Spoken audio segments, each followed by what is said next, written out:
John 15, verses 1 through 17. The vine and the branches. I am the true vine, and my Father is the gardener. He cuts off every branch in me that bears no fruit, while every branch that does bear fruit he prunes, so that it will be even more fruitful. You are already clean because of the word I have spoken to you. Remain in me, as I also remain in you. No branch can bear fruit by itself. It must remain in the vine. Neither can you bear fruit unless you remain in me. I am the vine, you are the branches.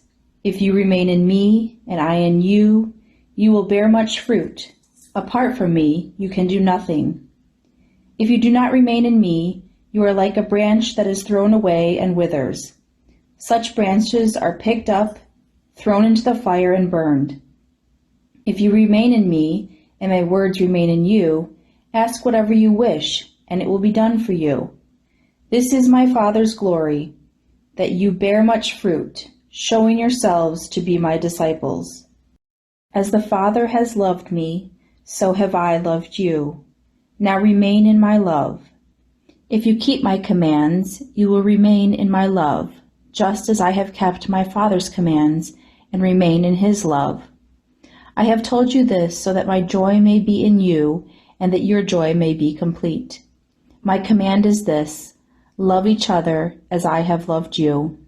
Greater love has no one than this, to lay down one's life for one's friends. You are my friends if you do what I command. I no longer call you servants, because a servant does not know his master's business. Instead, I have called you friends. For everything that I learned from my Father, I have made known to you. You did not choose me, but I choose you and appointed you so that you might go and bear fruit, fruit that will last, and so that whatever you ask in my name, the Father will give you. This is my command: love each other. Mark 12, verses 1 through 12. The parable of the tenants. Jesus then began to speak to them in parables. A man planted a vineyard. He put a wall around it, dug a pit for the winepress, and built a watchtower. Then he rented the vineyard to some farmers and moved to another place. At harvest time, he sent a servant to the tenant to collect from them some of the fruit of the vineyard. But they seized him, beat him, and sent him empty-handed. Then he sent another servant to them. They struck this man on the head and treated him shamefully. He sent still another, and that one they killed. He sent many others. Some of them they beat, others they killed. He had one left to send, a son whom he loved.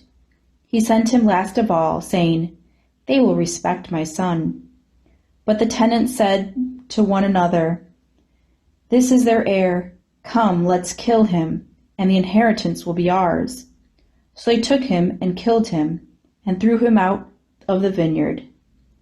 What then will the owner of the vineyard do? He will come and kill those tenants and give the vineyard to others. Haven't you read this passage of Scripture?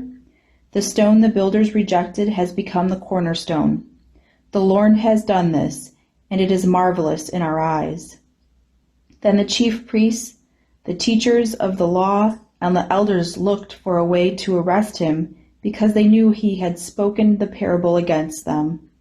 But they were afraid of the crowd, so they left him and went away.